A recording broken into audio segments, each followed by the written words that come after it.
ಗಂಗೆಯ ಜನನದ ಕಥೆ. ಋಷಿ ವಿಶ್ವಾಮಿತ್ರ ಹೇಳಿದರು, ವತ್ಸಾರಾಮ್, ನಿನ್ನದೇ ಅಯೋಧ್ಯಾಪುರಿಯಲ್ಲಿ ಸಗರ್ ಎಂಬ ಒಬ್ಬ ರಾಜನಿದ್ದ. ಅವರು ಪುತ್ರಹೀನರಾಗಿದ್ದರು. ಸಗರನ ರಾಣಿಯ ಹೆಸರು ಕೇಶಿನಿ. ಅವಳು ವಿದರ್ಭ ಪ್ರಾಂತ್ಯದ ರಾಜನ ಮಗಳಾಗಿದ್ದಳು. ಕೇಶಿನಿ ರೂಪವತಿ, ಧಾರ್ಮಿಕಳು ಹಾಗೂ ಸತ್ಯನಿಷ್ಠಳು ಆಗಿದ್ದಳು. ಸಾಗರದ ಎರಡನೇ ರಾಣಿಯ ಹೆಸರು ಸುಮತಿ. ಅವಳು ರಾಜ ಅರಿಷ್ಟನೇಮಿಯ ಮಗಳಾಗಿದ್ದಳು. ಮಹಾರಾಜ ಸಗರ್ ತನ್ನ ಇಬ್ಬರು ರಾಣಿಯರೊಂದಿಗೆ ಹಿಮಾಲಯದ ಭೃಗುಪ್ರಶ್ರವಣ ಎಂಬ ಪ್ರದೇಶಕ್ಕೆ ಹೋಗಿ ಮಕ್ಕಳನ್ನು ಪಡೆಯಲು ತಪಸ್ಸು ಮಾಡಲು ನಿರ್ಧರಿಸಿದನು. ಮಹರ್ಷಿ ಭೃಗು ಸಗರನ ತಪಸ್ಸಿನಿಂದ ಸಂತುಷ್ಟರಾಗಿ ಅವರಿಗೆ ಅನೇಕ ಪುತ್ರರನ್ನು ಹೊಂದುವ ವರವನ್ನು ನೀಡಿದರು. ಇಬ್ಬರು ರಾಣಿಯರಲ್ಲಿ ಒಬ್ಬರಿಗೆ ಒಬ್ಬನೇ ಮಗ ವಂಶವನ್ನು ವಿಸ್ತರಿಸಿಕೊಂಡು ಹೋಗುತ್ತಾನೆ, ಇನ್ನೊಬ್ಬರು 60,000 ಪುತ್ರರನ್ನು ವರವನ್ನಾಗಿ ಕೇಳಬಹುದು ಎಂದಾಯಿತು. ಯಾವ ರಾಣಿಗೆ ಎಷ್ಟು ಗಂಡು ಮಕ್ಕಳು ಬೇಕು ಎಂಬುದನ್ನು ಅವರೇ ನಿರ್ಧರಿಸಲು ಅನುಮತಿ ಕೊಟ್ಟರು. ಕೇಶಿನಿಯು ವಂಶವನ್ನು ವಿಸ್ತರಿಸಲು ಒಬ್ಬನೇ ಮಗನನ್ನು ಬಯಸಿದಳು. ಗರುಡನ ಸಹೋದರಿ ಸುಮತಿಯು 60,000 ಬಲಿಷ್ಠವಾಗಿರುವ ಪುತ್ರರನ್ನು ವರವನ್ನಾಗಿ ಬಯಸಿದಳು. ಸ್ವಲ್ಪ ದಿನಗಳ ನಂತರ ರಾಣಿ ಕೇಶಿನಿ ಅಸ್ಮಾಂಜ್ ಎಂಬ ಮಗನಿಗೆ ಜನ್ಮ ನೀಡಿದಳು. ರಾಣಿ ಸುಮತಿಯ ಗರ್ಭದಿಂದ ಒಂದು ಸಮಾಧಿ ಹೊರಹೊಮ್ಮಿತು. ಅದು ಮುರಿದಾಗ 60,000 ಸಣ್ಣ ಗಂಡು ಮಕ್ಕಳು ಜನ್ಮ ತಾಳಿದರು. ಎಲ್ಲರನ್ನೂ ತುಪ್ಪದ ಪಾತ್ರೆಗಳಲ್ಲಿ ಇಟ್ಟು ಪೋಷಿಸಲಾಯಿತು. ಕಾಲಚಕ್ರ ಸರಿದು ರಾಜಕುಮಾರರೆಲ್ಲರೂ ಯೌವನಾವಸ್ಥೆಗೆ ಬಂದರು. ಸಗರ್ನ ಹಿರಿಯ ಮಗ ಅಸ್ಮಾಂಜ್ ತುಂಬಾ ಚೇಷ್ಟೆ ಮಾಡುತ್ತಿದ್ದ. ನಗರದ ಮಕ್ಕಳನ್ನು ಸರಯೂ ನದಿಗೆ ಎಸೆದು ಅವರನ್ನು ಮುಳುಗಿಸಿ ಅದನ್ನು ನೋಡಿ ಅವನು ತುಂಬಾ ಸಂತೋಷಪಡುತ್ತಿದ್ದನು. ಈ ದುರಾಚಾರಿ ಪುತ್ರನಿಂದ ದುಃಖಿತನಾದ ಸಗರ್ ಅವನನ್ನು ತನ್ನ ರಾಜ್ಯದಿಂದ ಗಡಿಪಾರು ಮಾಡಿದನು. ಅಸ್ಮಂಜನಿಗೆ ಅಂಶುಮಾನ್ ಎಂಬ ಮಗನಿದ್ದನು. ಅಂಶುಮಾನ್ ಅತ್ಯಂತ ಸದ್ಗುಣಶೀಲ ಮತ್ತು ಧೈರ್ಯಶಾಲಿ ಆಗಿದ್ದನು. ಒಂದು ದಿನ ಅಶ್ವಮೇಧ ಯಾಗವನ್ನು ಮಾಡುವ ಆಲೋಚನೆಯು ರಾಜ ಸಾಗರ್ನ ಮನಸ್ಸಿಗೆ ಬಂದಿತು. ಶೀಘ್ರದಲ್ಲೇ ಅವರು ತಮ್ಮ ಕಲ್ಪನೆಯನ್ನು ಕಾರ್ಯರೂಪಕ್ಕೆ ಬದಲಾಯಿಸಿದರು. ರಾಮನು ವಿಶ್ವಾಮಿತ್ರ ಋಷಿಗೆ ಹೇಳಿದನು, ಗುರುದೇವ, ನನ್ನ ಪೂರ್ವಜರಾದ ಸಗರ್ ಅವರ ಯಾಗವನ್ನು ವಿವರವಾಗಿ ಕೇಳಲು ನಾನು ಆಸಕ್ತಿ ಹೊಂದಿದ್ದೇನೆ. ಆದ್ದರಿಂದ ದಯವಿಟ್ಟು ಈ ಕಥೆಯನ್ನು ಸಂಪೂರ್ಣವಾಗಿ ವಿವರಿಸಿ. ರಾಮನು ಈ ರೀತಿಯಾಗಿ ತನ್ನ ಕುತೂಹಲವನ್ನು ವ್ಯಕ್ತಪಡಿಸಿದಾಗ ಋಷಿ ವಿಶ್ವಾಮಿತ್ರನು ಸಂತುಷ್ಟನಾಗಿ ಹೇಳಲು ಮುಂದುವರಿದನು. ರಾಜ ಸಗರ್ ಹಿಮಾಲಯದ ವಿಂಧ್ಯಾಚಲದ ನಡುವೆ ಹಚ್ಚ ಹಸಿರಿನ ಭೂಮಿಯಲ್ಲಿ ಬೃಹತ್ ಯಾಗ ಮಂಟಪವನ್ನು ನಿರ್ಮಿಸಿದನು. ನಂತರ ಅಶ್ವಮೇಧ ಯಾಗಕ್ಕಾಗಿ ಶ್ವೇತವರ್ಣದ ಕುದುರೆಯನ್ನು ಬಿಟ್ಟು ಅದನ್ನು ರಕ್ಷಿಸಲು ಪರಾಕ್ರಮಿಯಾದ ಅಂಶುಮಾನನ ಸೈನ್ಯದೊಂದಿಗೆ ಕಳುಹಿಸಿದನು. ಯಾಗದ ಸಂಭವನೀಯ ಯಶಸ್ಸಿನ ಪರಿಣಾಮಗಳಿಗೆ ಹೆದರಿದ ಇಂದ್ರ ರಾಕ್ಷಸನ ರೂಪವನ್ನು ತೆಗೆದುಕೊಂಡು ಕುದುರೆಯನ್ನು ಕದ್ದನು. ಕುದುರೆಯ ಕಳ್ಳತನದ ಬಗ್ಗೆ ಮಾಹಿತಿ ಪಡೆದ ಸಗರ್ ತನ್ನ 60,000 ಗಂಡು ಮಕ್ಕಳಿಗೆ ಕುದುರೆ ಕದ್ದವನನ್ನು ಸೆರೆಹಿಡಿಯಲು ಅಥವಾ ಅವರನ್ನು ಸಂಹಾರ ಮಾಡಿಯಾದರೂ ಹಿಂತಿರುಗಿಸಿ ಎಂದು ಆದೇಶಿಸಿದನು. ಇಡೀ ಭೂಮಿಯನ್ನು ಹುಡುಕಿದರೂ ಕುದುರೆ ಪತ್ತೆಯಾಗದಿದ್ದಾಗ ಯಾರಾದರೂ ನೆಲಮಾಳಿಗೆಯಲ್ಲಿ ಕುದುರೆಯನ್ನು ಅಡಗಿಸಿಟ್ಟಿರಬಹುದು ಎಂದು ತಿಳಿದು ಸಗರ್ ಅವರ ಮಕ್ಕಳು ಇಡೀ ಭೂಮಿಯನ್ನು ಅಗೆಯಲು ಪ್ರಾರಂಭಿಸಿದರು. ಅವರ ಈ ಕ್ರಿಯೆಯಿಂದ ಭೂಮಿಯ ಮೇಲೆ ವಾಸಿಸುವ ಅಸಂಖ್ಯಾತ ಜೀವಿಗಳು ಕೊಲ್ಲಲ್ಪಟ್ಟವು.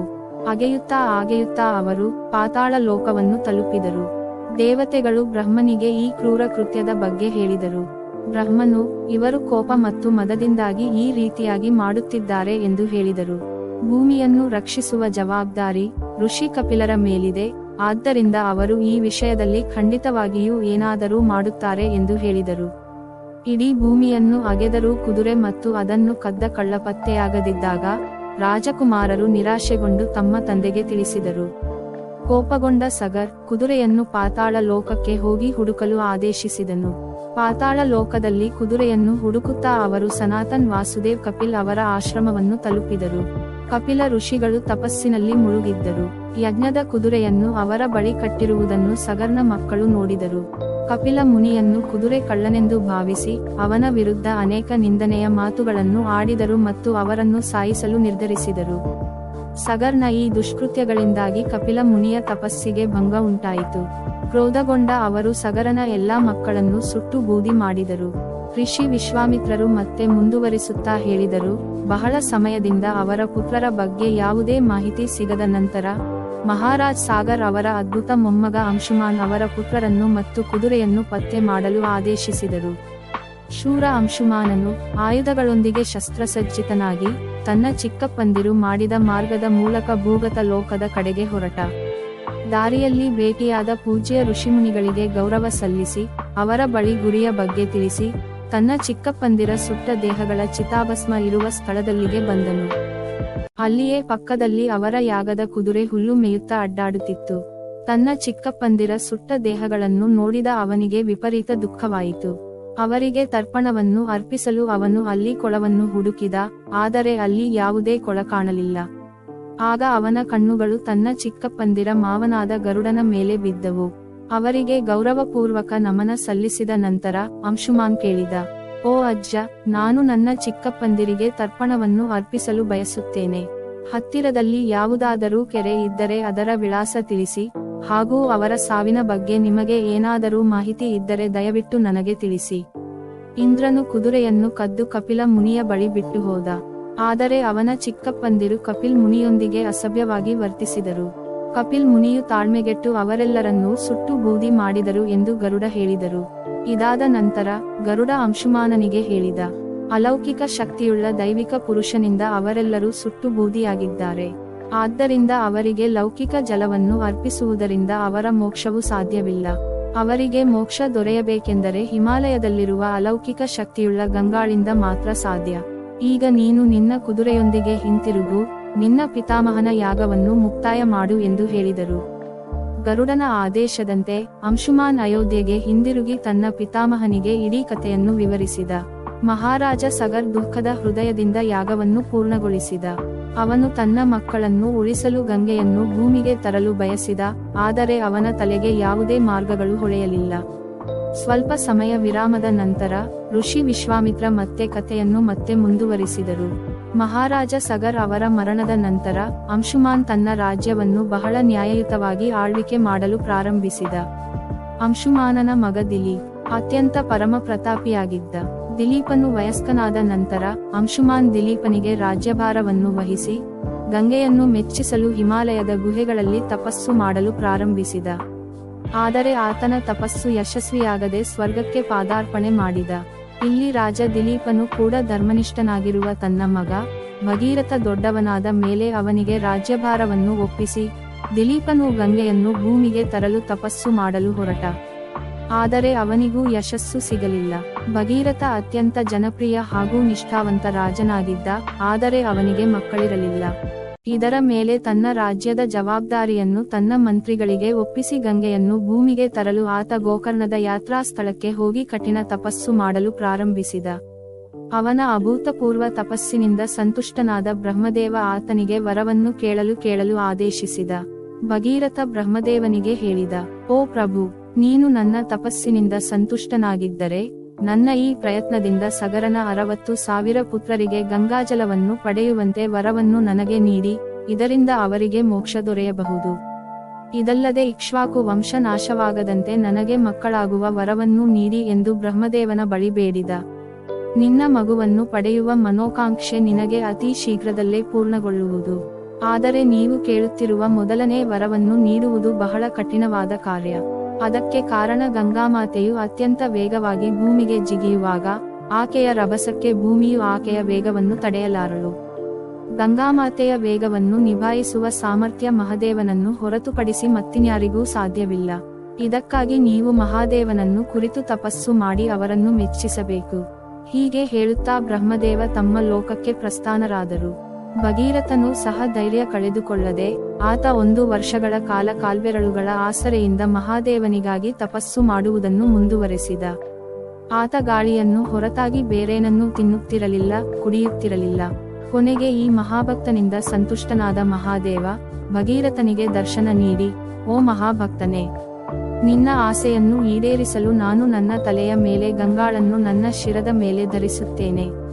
ಈ ಸೂಚನೆಯನ್ನು ಪಡೆದ ಗಂಗಾದೇವಿ ಸುರಲೋಕವನ್ನು ಪರಿತ್ಯಾಗ ಮಾಡುವಂತೆ ಒತ್ತಾಯಿಸಲಾಯಿತು. ಆ ಸಮಯದಲ್ಲಿ ಆಕೆಗೆ ಸೂರಲೋಕವನ್ನು ಬಿಟ್ಟು ಬೇರೆಲ್ಲೂ ಹೋಗಲು ಮನಸ್ಸಿರಲಿಲ್ಲ. ಈ ಕಾರಣಕ್ಕಾಗಿ ಆಕೆಯು ತನ್ನ ಪ್ರಚಂಡ ವೇಗದಿಂದ ಮಹಾದೇವನ ಮೇಲೆ ಆಕ್ರಮಣ ಮಾಡಿ ಆತನನ್ನು ಪಾತಾಳಲೋಕಕ್ಕೆ ಕೊಂಡೊಯ್ಯುತ್ತೇನೆ ಎಂಬ ಭ್ರಮೆಯಿಂದ ಅವಳು ಭೀಕರ ವೇಗದಿಂದ ಮಹಾದೇವನ ತಲೆಯ ಮೇಲೆ ಬಂದು ಇಳಿದಳು. ಗಂಗೆಯ ಈ ಅಹಂಕಾರವನ್ನು ಮಹಾದೇವನಿಂದ ಮರೆಮಾಡಲು ಸಾಧ್ಯವಾಗಲಿಲ್ಲ. ಮಹಾದೇವನು ಗಂಗಾಜಲದ ಪ್ರವಾಹವನ್ನು ತನ್ನ ಜಟೆಯಲ್ಲಿ ಪ್ರವಾಹವನ್ನು ಸಿಲುಕಿಸಿಕೊಂಡನು. ಆಕೆಯ ಎಲ್ಲಾ ಪ್ರಯತ್ನಗಳ ಹೊರತಾಗಿಯೂ ಮಹಾದೇವನ ಜಟೆಯಿಂದ ಆಕೆಗೆ ಹೊರಬರಲು ಸಾಧ್ಯವಾಗಲಿಲ್ಲ. ಗಂಗಾ ಮಹಾದೇವನ ಜಟೆಗಳಲ್ಲಿ ವಿಲೀನಗೊಳ್ಳುವುದನ್ನು ಕಂಡ ಭಗೀರಥ ಮತ್ತೆ ಶಂಕರನ ಕುರಿತು ತಪಸ್ಸು ಮಾಡಲು ಶುರು ಮಾಡಿದ. ಭಗೀರಥನ ಈ ತಪಸ್ಸಿನಿಂದ ಸಂತುಷ್ಟನಾದ ಭಗವಾನ್ ಶಂಕರನು ಹಿಮಾಲಯ ಪರ್ವತಗಳ ಮೇಲಿರುವ ಬಿಂದುಸಾರ್ನಲ್ಲಿ ಗಂಗಾಳನ್ನು ಬಿಡುಗಡೆ ಮಾಡಿದ. ಬಿಡುಗಡೆಯಾದ ಕೂಡಲೇ ಗಂಗೆ 7 ಕೆರೆಗಳಾಗಿ ವಿಭಜಿಸುತ್ತಾಳೆ. ಗಂಗಾ, ಹ್ಲಾದಿನಿ, ಪಾವನಿ ಮತ್ತು ನಳಿನಿಯ 3 ತೊರೆಗಳು ಪೂರ್ವಕ್ಕೆ ಹರಿಯುತ್ತವೆ. ಸುಚಕ್ಷು, ಸೀತಾ ಮತ್ತು ಸಿಂಧು ಎಂಬ 3 ಕೆರೆಗಳು ಪಶ್ಚಿಮದ ಕಡೆಗೆ ಹರಿಯಿತು ಮತ್ತು 7ನೆಯ ಹೊಳೆ ಮಹಾರಾಜ ಭಗೀರಥನನ್ನು ಅನುಸರಿಸಿತು. ಭಗೀರಥ ಎಲ್ಲಿಗೆ ಹೋಗಲು ಇಚ್ಛಿಸಿದನೋ ಅಲ್ಲಿಗೆ ಗಂಗೆಯು ಪ್ರವಹಿಸುತ್ತಿದ್ದಳು. ಪ್ರತಿಯೊಂದು ಸ್ಥಳದಲ್ಲಿ ದೇವರುಗಳು, ಯಕ್ಷರು, ನಪುಂಸಕರು, ಋಷಿಗಳು ಮುಂತಾದವರು ಅವರನ್ನು ಸ್ವಾಗತಿಸಲು ಸೇರುತ್ತಿದ್ದರು. ಆ ನೀರನ್ನು ಮುಟ್ಟಿದವನು ಜೀವನದ ಎಲ್ಲಾ ಅಡೆತಡೆಗಳಿಂದ ಮುಕ್ತನಾದನು. ನಡೆದುಕೊಂಡು ಹೋಗುತ್ತಿರುವಾಗ ಗಂಗಾ ಋಷಿ ಜಹ್ನು ಯಾಗವನ್ನು ಮಾಡುತ್ತಿದ್ದ ಸ್ಥಳವನ್ನು ತಲುಪಿದಳು. ಗಂಗಾ ತನ್ನ ವೇಗದಿಂದ ಅವನ ಯಜ್ಞಕುಂಡದ ಬೆಂಕಿಯನ್ನು, ಆತನ ಎಲ್ಲಾ ಸಾಮಗ್ರಿಗಳು ಹಾಗೂ ಆತನ ಆಶ್ರಮವನ್ನೇ ಮುಳುಗಿಸಿದಳು. ಇದರಿಂದ ಕೋಪಗೊಂಡ ಆ ಋಷಿಯು ಗಂಗೆಯ ನೀರನ್ನೆಲ್ಲ ಕುಡಿದನು. ಇದನ್ನು ಕಂಡ ಋಷಿಗಳೆಲ್ಲರೂ ಆಶ್ಚರ್ಯಚಕಿತರಾಗಿ ಗಂಗಾಳನ್ನು ಮುಕ್ತಗೊಳಿಸುವಂತೆ ಸ್ತುತಿಸತೊಡಗಿದರು. ಅವನ ಹೊಗಳಿಕೆಯಿಂದ ಸಂತುಷ್ಟನಾದ ಋಷಿ ಜಹ್ನು ಗಂಗಾಳನ್ನು ತನ್ನ ಕಿವಿಗಳಿಂದ ಹೊರ ತೆಗೆದು ಆಕೆಯನ್ನು ತನ್ನ ಮಗಳಾಗಿ ಸ್ವೀಕರಿಸಿದ. ಅಂದಿನಿಂದ ಗಂಗಾಳನ್ನು ಜಾನ್ವಿ ಎಂದು ಕೂಡ ಕರೆಯಲಾಗುತ್ತದೆ. ಇದಾದ ನಂತರ ಅವಳು ಭಗೀರಥನನ್ನು ಅನುಸರಿಸಿ ಸಮುದ್ರವನ್ನು ತಲುಪಿ ಸಗರನ ಮಕ್ಕಳ ಉದ್ಧಾರಕ್ಕಾಗಿ ಪ್ರಪಾತಕ್ಕೆ ಇಳಿದಳು. ಅವಳ ನೀರಿನ ಸ್ಪರ್ಶದಿಂದ ಬೂದಿಯಾದ ಸಗರನ ಮಕ್ಕಳು ಪಾಪವಿಲ್ಲದೆ ಸ್ವರ್ಗಕ್ಕೆ ಹೋದರು.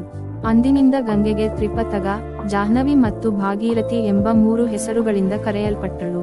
ಹೇ ರಾಮಚಂದ್ರ, ಕಪಿಲ ಆಶ್ರಮಕ್ಕೆ ಗಂಗಾಳ ಆಗಮನದ ನಂತರ ಬ್ರಹ್ಮದೇವನು ಪ್ರಸನ್ನನಾಗಿ ಭಗೀರಥನಿಗೆ ವರವನ್ನು ನೀಡಿದನು. ಯಾರು ನಿಮ್ಮ ಪುಣ್ಯದ ಮಹಿಮೆಯಿಂದ ಪಡೆದ ಈ ಗಂಗಾಜಲವನ್ನು ಸ್ನಾನ ಮಾಡುತ್ತಾರೆ ಅಥವಾ ಕುಡಿಯುತ್ತಾರೆ, ಅವರು ಎಲ್ಲಾ ರೀತಿಯ ದುಃಖಗಳಿಂದ ಮುಕ್ತರಾಗಿ ಅಂತಿಮವಾಗಿ ಸ್ವರ್ಗವನ್ನು ತಲುಪುತ್ತಾರೆ. ಗಂಗೆಯು ಭೂಮಿಯಲ್ಲಿ ಹರಿಯುವವರೆಗೂ ಅವಳ ಹೆಸರು ಭಾಗೀರಥಿ ಎಂದು ಕರೆಯಲ್ಪಡುತ್ತದೆ ಹಾಗೂ ನಿಮ್ಮ ಖ್ಯಾತಿಯು ಕೂಡ ಭೂಮಿಯಲ್ಲಿ ಹರಡುತ್ತದೆ. ಎಲ್ಲರೂ ನಿಮ್ಮನ್ನು ಗೌರವದಿಂದ ಸ್ಮರಿಸುತ್ತಾರೆ. ಹೀಗೆ ಹೇಳುತ್ತಾ ಬ್ರಹ್ಮದೇವ ತಮ್ಮ ಲೋಕಕ್ಕೆ ಮರಳಿದರು. ಭಗೀರಥ ಮತ್ತೆ ತನ್ನ ಪೂರ್ವಜರಿಗೆ ಗೌರವ ಸಲ್ಲಿಸಿದ. ಕತೆ ಮುಗಿದ ನಂತರ ಎಲ್ಲರೂ ವಿಶ್ರಾಂತಿಗೆ ಮರಳಿದರು. ನಮ್ಮ ಚಾನೆಲ್ನಲ್ಲಿ ನಾವು ನಮ್ಮ ಆಡಿಯನ್ಸ್ಗೋಸ್ಕರವಾಗಿ ಸಂಗತಿಗಳು, ಕತೆಗಳು, ಪುರಾಣಗಳು ಮತ್ತು ಇನ್ನಿತರ ವಿಷಯಗಳನ್ನೊಳಗೊಂಡು ವಿಡಿಯೋಗಳನ್ನು ಮಾಡುತ್ತಿದ್ದೇವೆ. ದಯವಿಟ್ಟು ಎಲ್ಲರೂ ನಮಗೆ ಸಪೋರ್ಟ್ ಮಾಡಿ, ಹಾಗೆ ಚಾನೆಲ್ ಅನ್ನು ಸಬ್ಸ್ಕ್ರೈಬ್ ಮಾಡಿ, ವಿಡಿಯೋಗಳನ್ನು ಲೈಕ್ ಮತ್ತು ಶೇರ್ ಮಾಡಿ. ನಿಮಗಿಷ್ಟ ಆಗುವಂತಹ ಗಳನ್ನು ಕಾಮೆಂಟ್ಗಳಲ್ಲಿ ತಿಳಿಸಿ. ನಾವು ಎಲ್ಲಾ ರೀತಿಯಲ್ಲೂ ನಿಮಗಿಷ್ಟ ಆಗುವಂತಹ ವಿಡಿಯೋಗಳನ್ನು ಅಪ್ಲೋಡ್ ಮಾಡಲು ಪ್ರಯತ್ನ ಪಡುತ್ತೇವೆ. ದಯವಿಟ್ಟು ನಮ್ಮ ಚಾನೆಲ್ ಅನ್ನು ಲೈಕ್, ಶೇರ್ ಮತ್ತು ಸಬ್ಸ್ಕ್ರೈಬ್